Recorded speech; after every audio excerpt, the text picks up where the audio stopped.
Oi, pessoal. Mais um encontro nosso na disciplina Legislação Ambiental, né?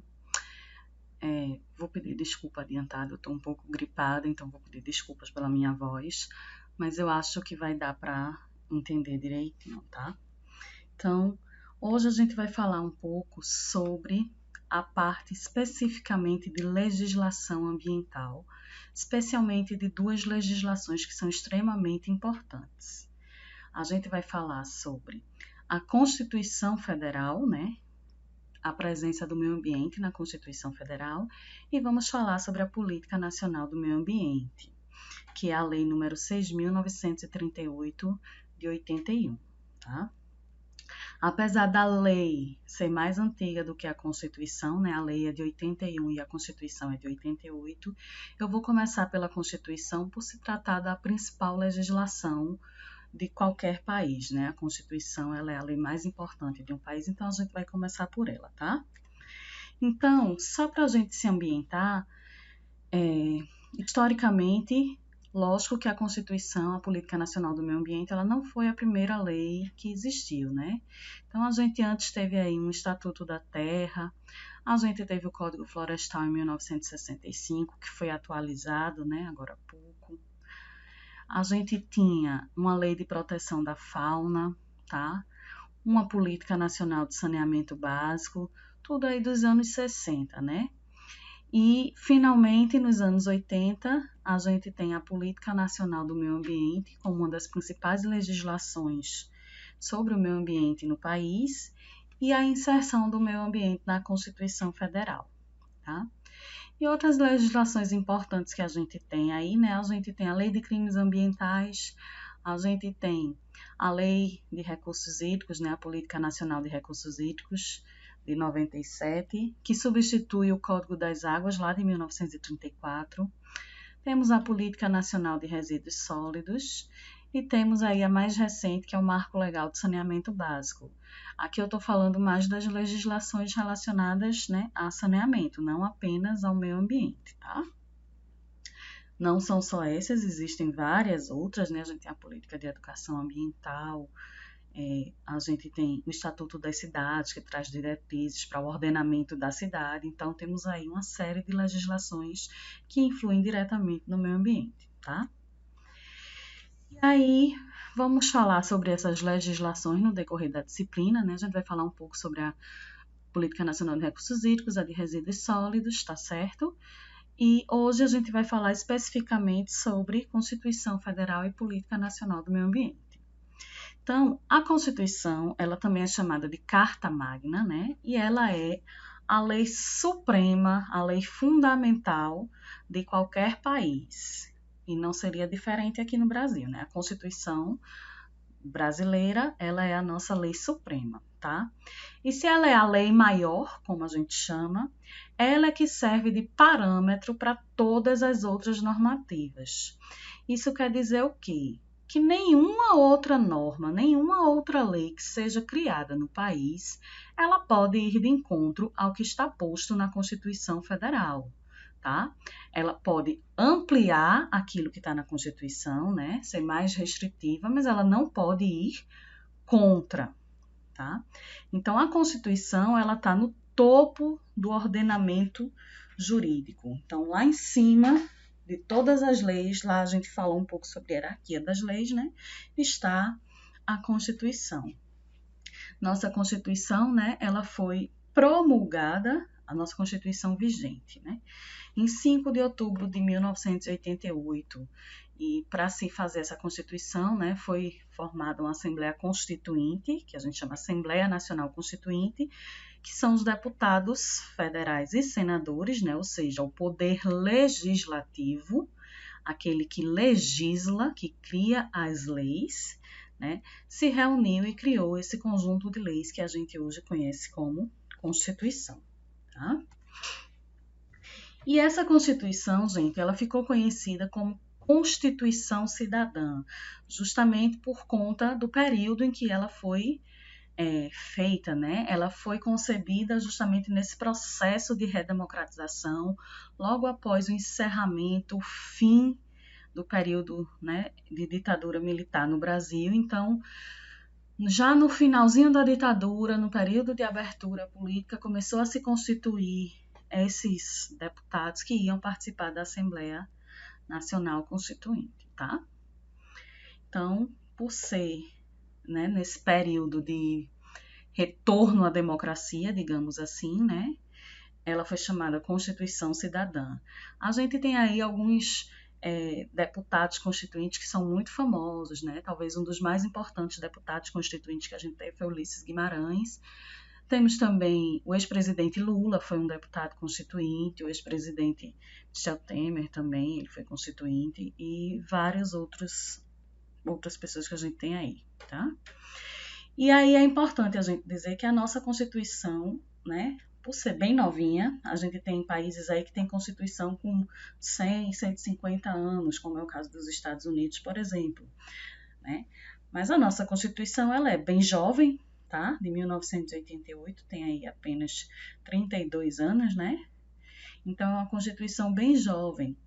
E ela é considerada uma das mais avançadas do mundo no que fala, né, dos direitos e garantias fundamentais, né? Aqueles que não podem ser mexidos, tá?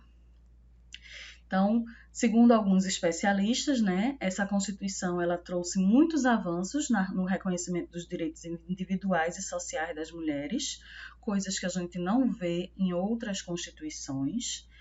Também traz diversas contribuições na questão dos direitos indígenas, né? E a proteção do meio ambiente também é um avanço. Em muitas outras constituições, o meio ambiente nem é citado. Na nossa Constituição, a gente tem um capítulo todo dedicado ao meio ambiente, né? E aí, a inserção do meio ambiente em diversos momentos, né, ao longo da Constituição, tá? E aí a gente destaca o artigo 225, né? Esse artigo 225, ele especifica e traz para conhecimento público todos os termos para a tutela do meio ambiente, né? A tutela é o cuidado com o meio ambiente, né? Quem é que é responsável pelo meio ambiente, tá?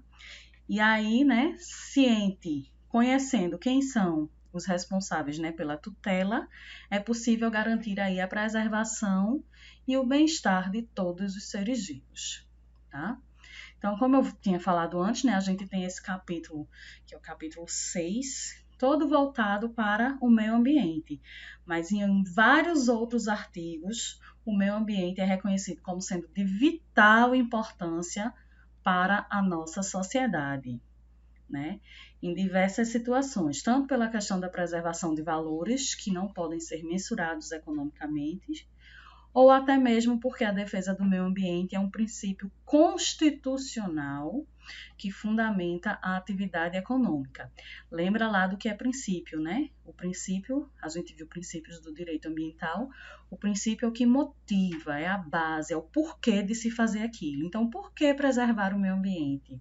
Porque o meio ambiente, ele é base da atividade econômica, é o meio ambiente de onde se retira os insumos, a matéria-prima para produzir, para a indústria girar, e também é o meio ambiente que recebe de volta, né, os resíduos provenientes dessa atividade econômica, tá? Então, a gente tem aí a questão do meio ambiente também, a defesa do meio ambiente ser um princípio. E aí, a gente vai trazer algumas coisas, né, e vamos tentar lembrar e associar aí aos princípios que a gente viu, né? Então, aí, onde é que o meio ambiente ele aparece em destaque, né? No título 8, que fala da ordem social, no capítulo 6, que é específico do meio ambiente. E aí o artigo 225, no seu caput, ou seja, no seu texto principal, ele traz aí uma das frases que eu acho mais bonitas, né? Esses anos todos aí na parte de meio ambiente, de legislação ambiental, então, para mim, esse é um artigo que realmente me toca o coração, digamos assim, que me emociona, tá? Então, o que é que a gente tem no artigo 225? Todos têm direito ao meio ambiente ecologicamente equilibrado, bem de uso comum do povo e essencial à sadia qualidade de vida, impondo-se ao poder público e à coletividade o dever de defendê-lo e preservá-lo para as presentes e futuras gerações. Então, gente, se vocês forem olhar aí, vocês podem identificar diversos princípios do direito ambiental, né? O acesso equitativo, né? O acesso à sadia qualidade de vida, o princípio da sadia qualidade de vida, o princípio da intervenção, da obrigatoriedade da intervenção estatal, tá? O princípio do desenvolvimento sustentável. Então, só nesse artigo ele traz aí basicamente todo o contexto, né, onde o direito ambiental ele vai se embasar, tá? Então, a base do direito ambiental, né, o princípio, todos os princípios do direito ambiental praticamente se encontram postos aí nesse artigo. E aí, quando a gente fala todos, né, tem direito, aí a gente tem que pressupor, né, a ideia de acesso universal e acesso equitativo, né? Então, todos têm direito da mesma forma, não tem um que tenha mais direito do que o outro, tá? Que ele seja equilibrado, bem de uso comum. Se ele é de uso comum, ele é de uso da comunidade. Então, de novo, não tem uma pessoa que tenha mais direito de usar do que outra. Ele é de uso comum. Se ele é de uso comum, ele não pertence a ninguém. Então, o meio ambiente ele é um bem público, tá? E esse dever de defender e preservar, ele cabe a quem? Ao poder público, que é o governo, né, nas suas diversas esferas, nas suas diversas atuações, tá? Que a gente vai ver um pouquinho. E a coletividade, ou seja, a sociedade. Nós somos corresponsáveis, juntamente com o poder público, pela defesa do meio ambiente. Então, nenhum dos dois, nem o poder público, nem a coletividade, ela pode se isentar da sua obrigação. É uma obrigação constitucional, tá? E, de novo, se a Constituição é a lei mais importante do país, quando você infringe a lei mais importante do país, você está sujeito às penalidades, né? E aí eu trago um caso, não sei se vocês se recordam, quando houve um derramamento não, apareceram manchas de óleo nas praias, né, do litoral do Nordeste. E começaram a aparecer essas manchas de óleo, que ninguém sabia de onde vinha, e o Estado, quando eu digo Estado, o poder público, não tomou nenhuma providência, né, nos primeiros 40 dias. Os governos dos estados começaram a se manifestar depois de 40 dias que já estavam aparecendo as manchas de óleo no litoral. Ou seja, nos primeiros 40 dias, só quem fez alguma coisa foi a sociedade, que começou a ir para a praia. Quando viram que as pessoas estavam indo lá na praia tirar as manchas, foi que o Estado começou a se posicionar.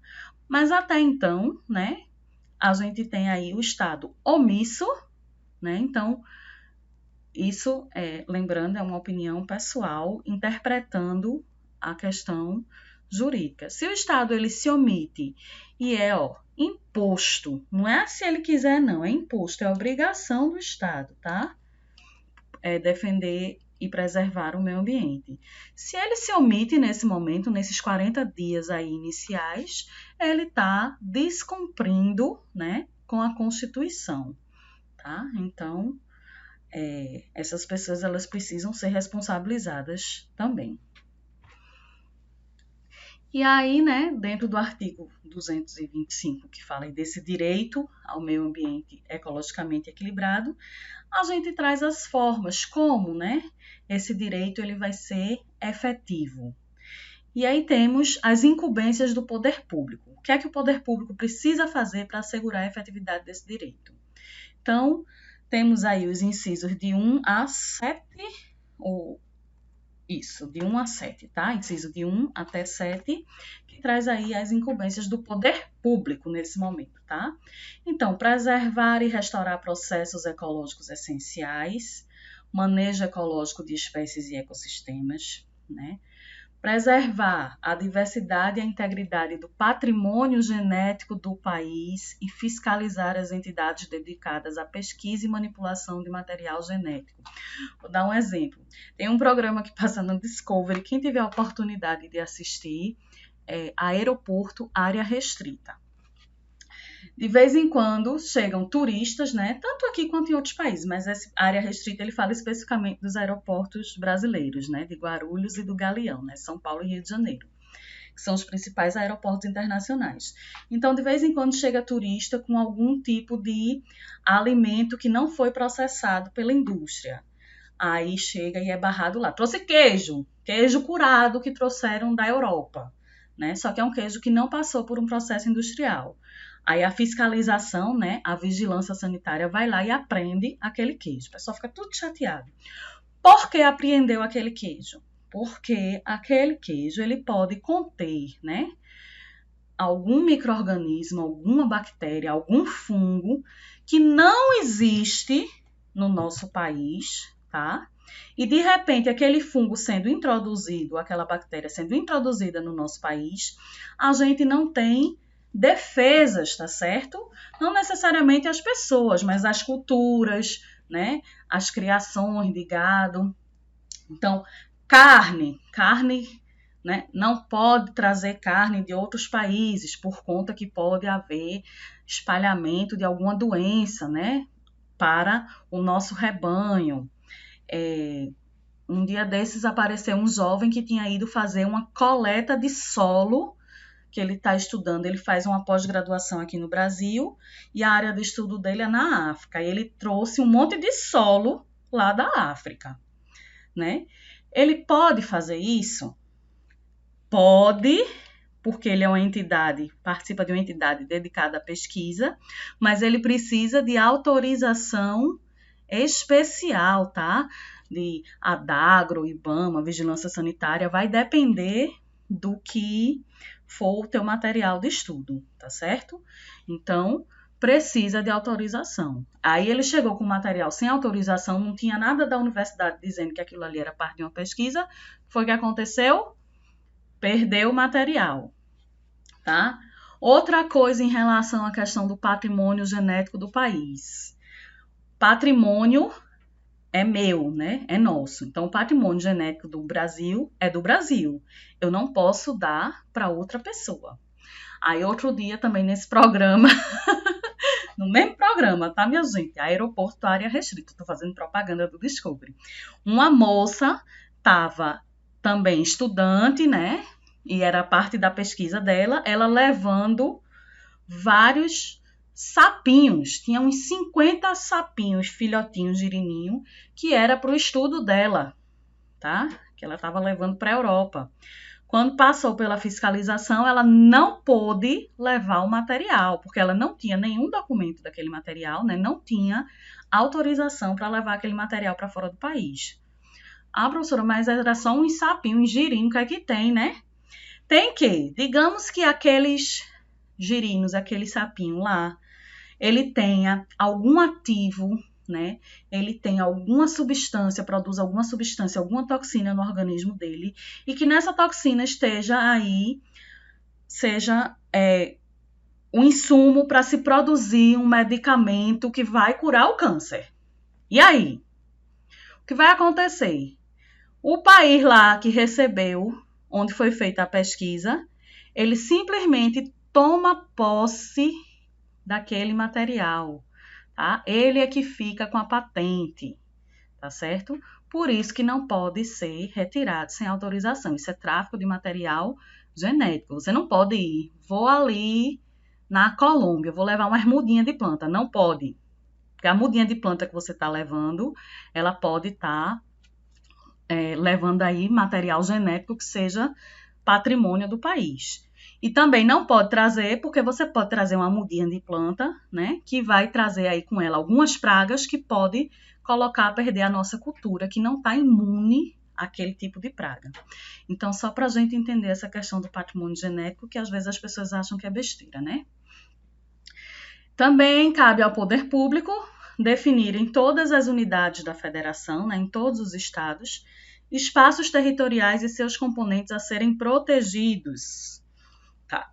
Essa definição de espaços territoriais, ela normalmente se dá ou a partir da criação de unidades de conservação, né, que é uma legislação que fala sobre essa criação de unidades de conservação, Ou as áreas protegidas podem ainda ser patrimônio histórico, sítio arqueológico, áreas indígenas, áreas quilombolas.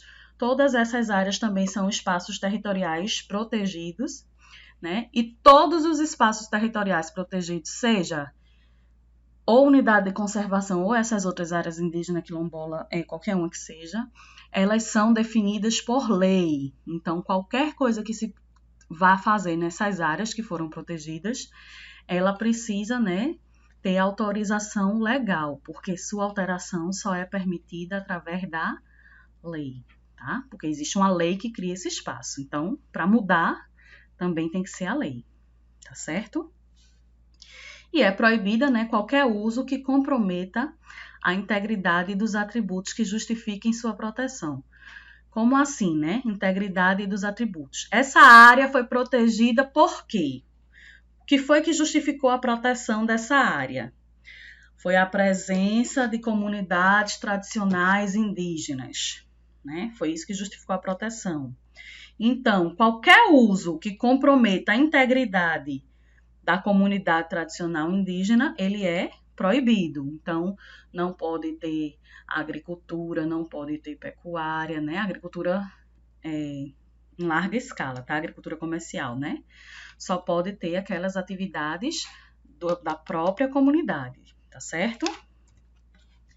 A gente tem ainda, né, como incumbência do poder público, exigir na forma da lei, quando se for o caso, né, uma obra ou atividade, empreendimento que seja causador de degradação do meio ambiente, o estudo prévio de impacto ambiental, ou seja, quais são os possíveis impactos que podem, né, acontecer naquela área quando da instalação daquele empreendimento, ao qual se dará publicidade. Então, a gente tem aqui, né, tanto o princípio da prevenção, né, e precaução, quanto o princípio da informação, da publicidade, tá certo? Aplicados aí. Também cabe ao poder público controlar a produção, comercialização e o emprego de técnicas, métodos e substâncias que comportem risco para a vida, qualidade de vida e o meio ambiente. Então, o poder público ele deve legislar, né, deve criar normas para a produção e comercialização dessas substâncias que geram risco, como, por exemplo, agrotóxicos. Então, comercialização de agrotóxico, existe todo um regulamento, né? Você não pode chegar e comprar um agrotóxico, ele tem que ter receita, né, de um agrônomo, tá? Então, existe todo um controle que deve ser feito pelo poder público através da lei. Também incumbe ao poder público promover a educação ambiental em todos os níveis de ensino. Isso aqui está posto também na Política Nacional de Educação Ambiental, né? Ela reforça esse inciso aí da Constituição Federal. Lembrando que não precisa, professor, tem que ter uma disciplina de educação ambiental em todos os níveis? Não.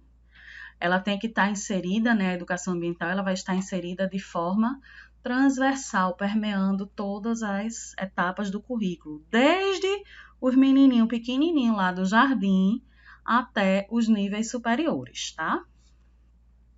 Também cabe ao poder público proteger a fauna e a flora, né? Proibidas aí as práticas que coloquem em risco a função ecológica, que provoquem a extinção de espécies ou que submetam os animais à crueldade. Então, essas práticas, elas são proibidas, né? Isso, e é aí a obrigação do Estado proteger a fauna e a flora. Aí traz ainda, dentro do artigo 225, no parágrafo 2º, a questão de recursos minerais. Então, recursos minerais, a gente vê tudo que for mineração, gesso, extração de areia, por exemplo, né, de brita, ferro e outros minérios que são explorados no Brasil. Vocês sabem que a mineração ela é uma das atividades que mais causa dano ambiental, né? Lembra lá de Serra Pelada, que é aquele vazio, aquela coisa toda devastada, tá? Então, aquele que explora recursos minerais, ele fica obrigado a recuperar o meio ambiente que foi degradado, de acordo com a solução técnica exigida pelo órgão público competente. Então, é o Estado que vai dizer qual é a solução que ele precisa, né, apresentar para recuperar esse meio ambiente que foi degradado, tá? As condutas e atividades que são consideradas lesivas ao meio ambiente, ou seja, que causam danos ao meio ambiente, sujeitarão os infratores, sejam elas pessoas físicas ou pessoas jurídicas, a sanções penais e administrativas, independentemente da obrigação de reparar os danos. Então, aqui a gente já tem um princípio, né, do poluidor-pagador aplicado, tá? E o princípio da reparação. Aí, quando se fala o infrator ser pessoa física ou jurídica, o infrator pode ser uma pessoa ou pode ser uma empresa, uma organização, tá? E não impede que dentro de uma empresa ela responda tanto como pessoa jurídica como pessoa física. É o caso, por exemplo, do rompimento das barragens da Vale, né, de Mariana e aquela outra que houve mais recente, tá?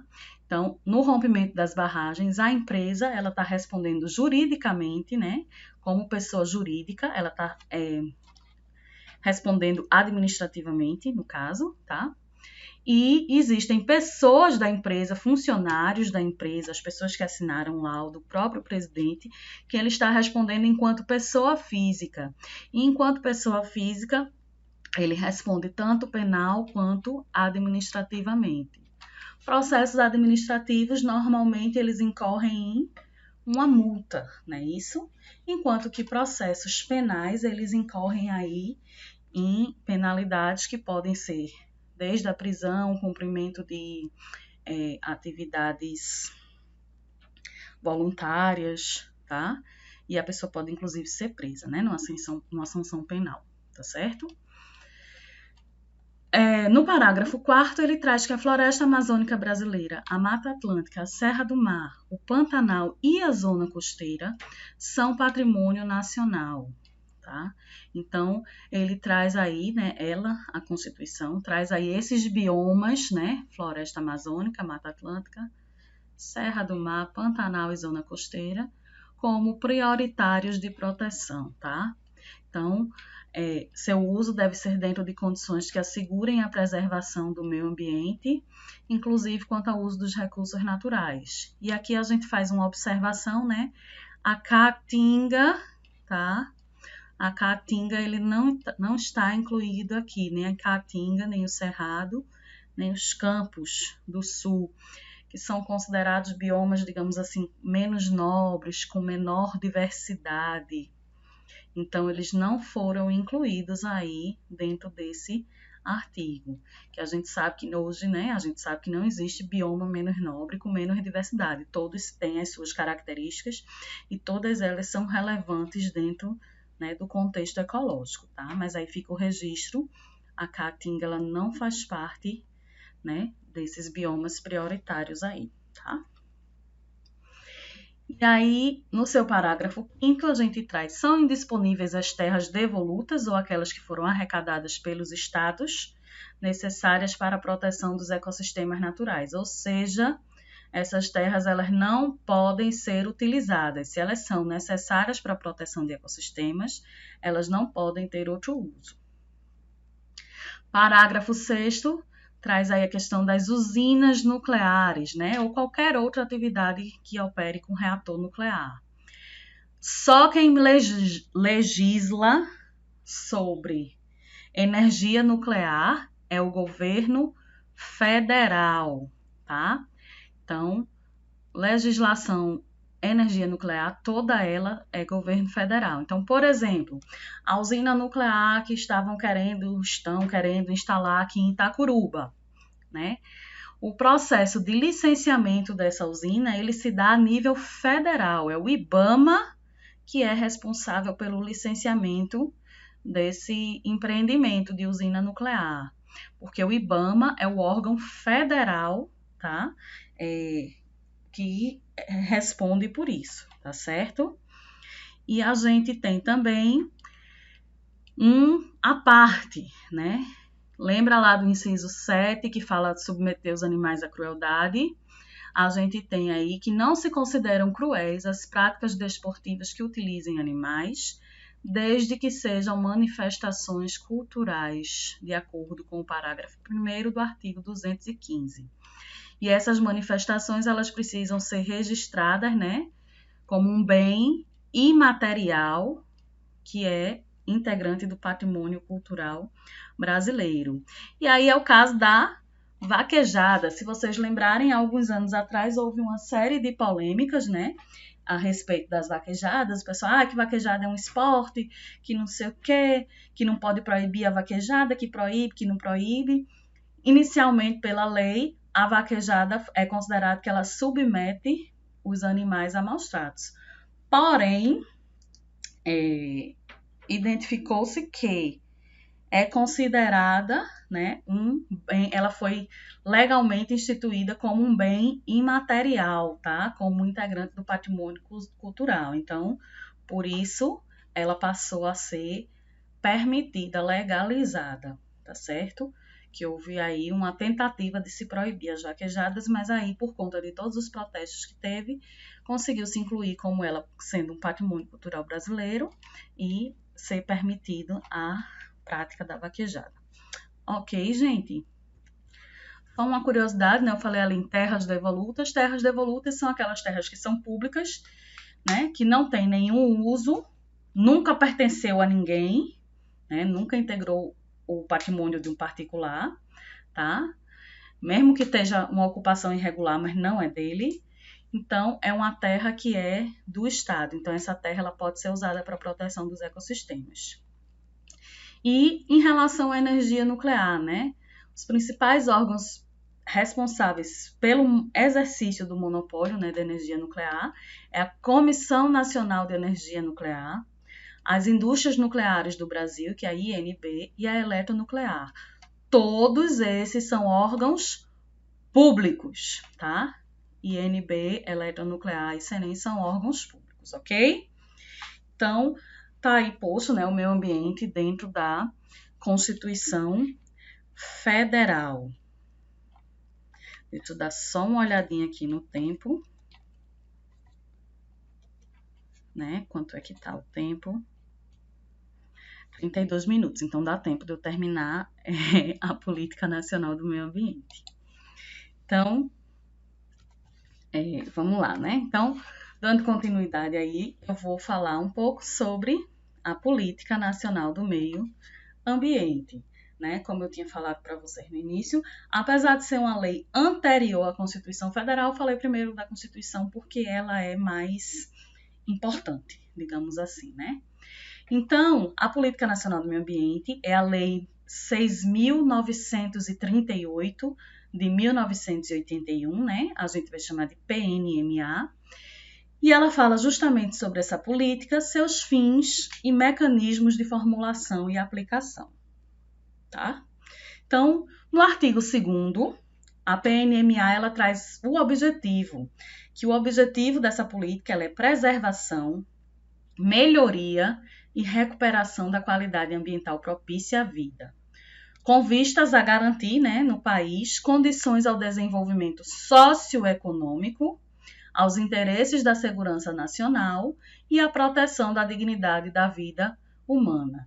Então, né, ela traz aí a questão do desenvolvimento socioeconômico associado com a proteção ambiental, que é justamente o conceito de desenvolvimento sustentável, né, de sustentabilidade, tá? E aí, se vocês pegarem a legislação direitinho, bota lá no Google, na internet, ela vai trazer vários conceitos, desde o conceito de meio ambiente ao conceito de poluição, de degradação, tá? Eu não trouxe para não ficar muito extenso, que são conceitos básicos, mas aí vocês podem dar uma pesquisada.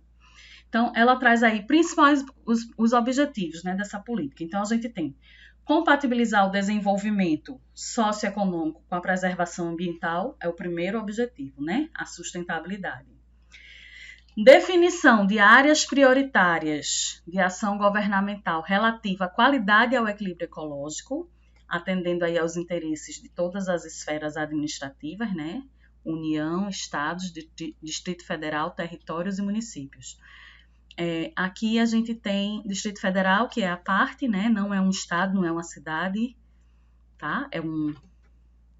é um gócio, né? O Distrito Federal é um pedacinho que foi tirado do Goiás para se constituir a sede administrativa do país, né?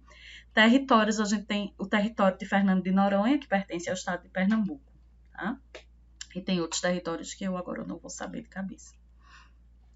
Também é objetivo da Política Nacional do Meio Ambiente estabelecer critérios e padrões de qualidade ambiental e normas relativas ao uso e manejo de recursos ambientais. E aí, para estabelecer esses critérios e padrões de qualidade ambiental, a gente tem aí o Conselho Nacional do Meio Ambiente como sendo, né, o principal legislador dessas normas e padrões, tá? Ambientais. Também é objetivo desenvolvimento de pesquisa e de tecnologias nacionais orientadas para o uso racional, difusão de tecnologias de manejo do meio ambiente, divulgação de dados e informações ambientais, olha o princípio da publicidade aí, o princípio da informação, formação de uma consciência pública sobre a necessidade de preservação da qualidade ambiental e do equilíbrio ecológico. Também é objetivo preservar e restaurar recursos ambientais com vistas à sua utilização racional e disponibilidade permanente. Disponibilidade permanente quer dizer que é para ele existir hoje e continuar existindo no futuro. Princípio do desenvolvimento sustentável, aí dentro da legislação. Então, só para a gente reforçar, né? As leis, elas surgem baseadas nos princípios, né? Para operacionalizar a aplicação dos princípios do direito ambiental, tá certo? Também é objetivo impor ao poluidor e ao predador a obrigação de recuperar ou indenizar os danos causados ao usuário da contribuição pela utilização de recursos ambientais com fins econômicos.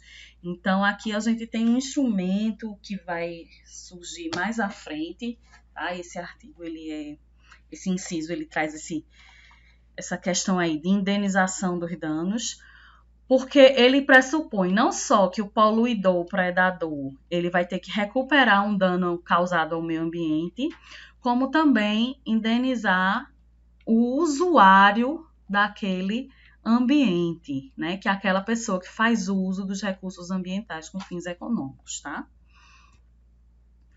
E aí, uma das coisas mais importantes que a Política Nacional do Meio Ambiente traz é o SISNAMA, o Sistema Nacional do Meio Ambiente.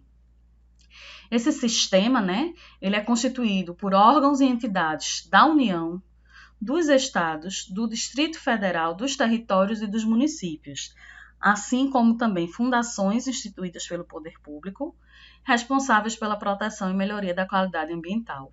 Então, a gente tem representantes de todos os poderes, de todas as esferas administrativas, né, do governo, da nossa estrutura de governo, e também tem essas fundações, tá certo?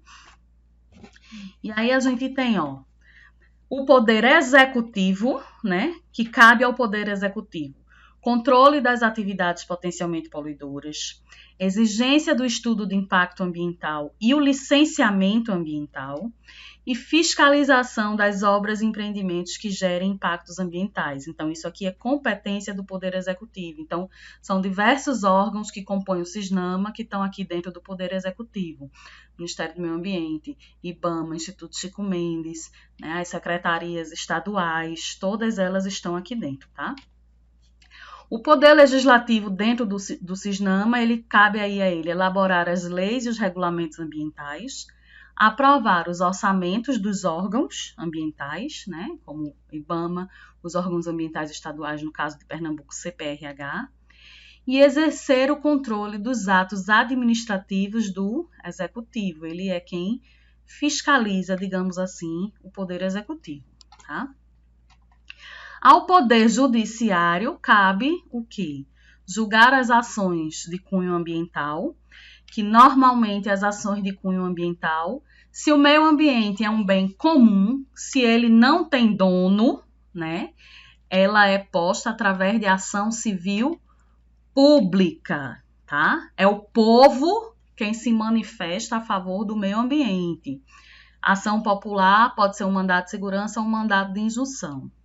Também cabe ao Poder Judiciário exercer o controle de constitucionalidade das normas e rever esses atos administrativos emitidos aí pelo Executivo. E aí, o Ministério Público, né, tem uma participação aqui, de novo, como o meio ambiente é um bem público, né, então a atuação se dá a partir do Ministério Público.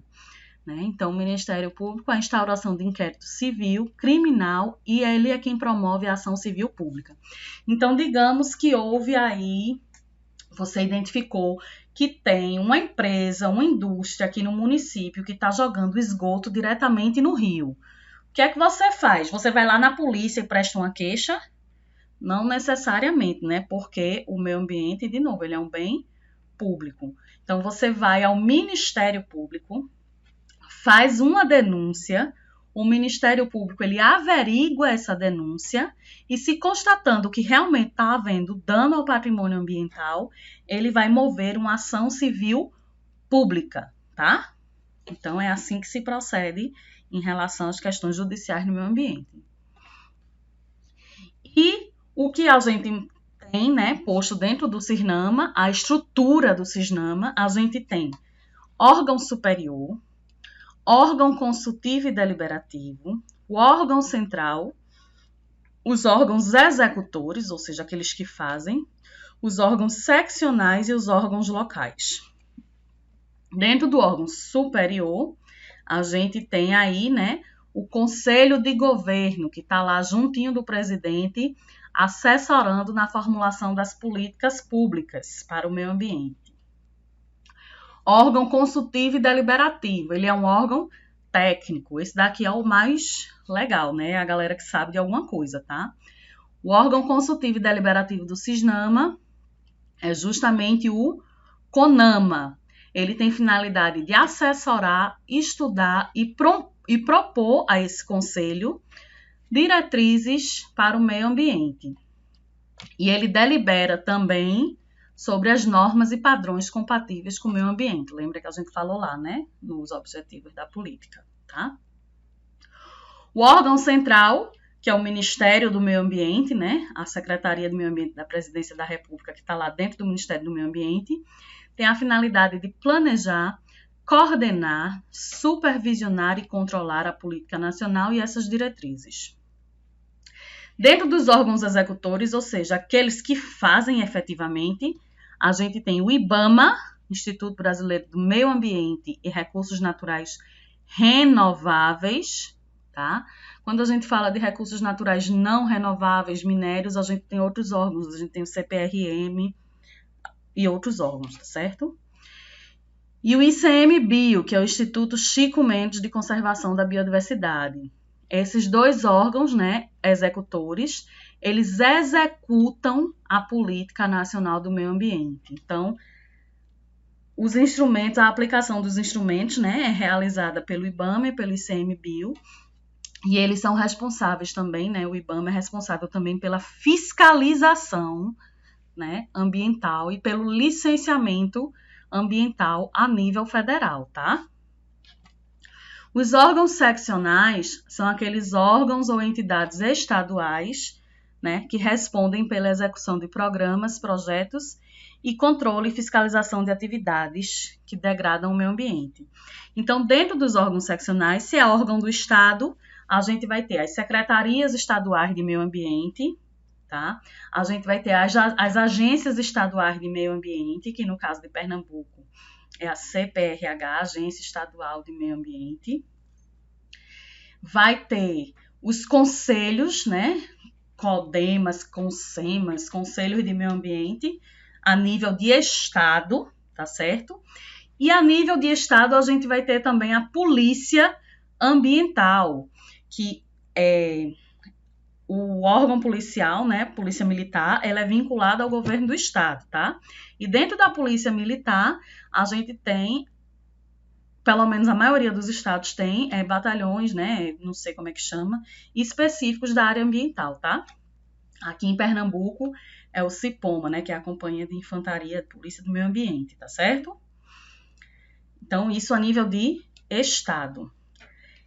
E os órgãos locais são os municípios, então são as secretarias municipais de meio ambiente, se houver uma agência de meio ambiente municipal, tá? E os conselhos municipais de meio ambiente, tá certo? Então, esses órgãos municipais, eles são responsáveis pelo controle e fiscalização das atividades que causam alterações no meio ambiente dentro da sua jurisdição. Então, por exemplo, vou usar o exemplo da usina nuclear, em Itacuruba. É o governo do estado que vai fiscalizar? Não, né? É a prefeitura de Itacuruba que vai fiscalizar? Piorou, né? Quem é responsável, se é energia nuclear, tudo é governo federal. Então, quem fiscaliza tá aqui, ó, IBAMA, tá? Agora, construção de uma casa, né? Uma construção de uma casa. Quem é que fiscaliza? Precisa vir o governo do estado fiscalizar a construção de uma casa? Não, então aí já é jurisdição do município, tá? Então, é importante que a gente entenda essa questão aí das jurisdições. O que cabe ao município, ao estado e o que cabe ao governo federal, tá? A gente vai falar um pouquinho mais sobre isso quando a gente for falar de algumas atividades aí específicas. Beleza? Dentro da Política Nacional do Meio Ambiente, a gente tem ainda os instrumentos, né? Ou seja, como operacionalizar essa política. Que eu não vou falar agora sobre os instrumentos, a gente vai deixar para a próxima aula, que é para não ficar uma aula muito extensa. Então, resumindo, hoje a gente teve aí, né, a Constituição Federal e a Política Nacional do Meio Ambiente. Quando a gente estiver olhando para esses dois instrumentos legais, a gente sempre lembrar, né, que dos princípios do direito ambiental, onde é que eles estão passando ali dentro daquele texto, né, que é justamente o que motiva o surgimento dessas leis. Tá certo? E qualquer dúvida, vocês já sabem, lá no Classroom vai estar o exercício, né, e vocês tentem resolver o exercício. Questões que não tiver completamente no texto, pode pesquisar, né, pesquisa no Google, tira a dúvida comigo ou no chat, tá? E até a próxima semana.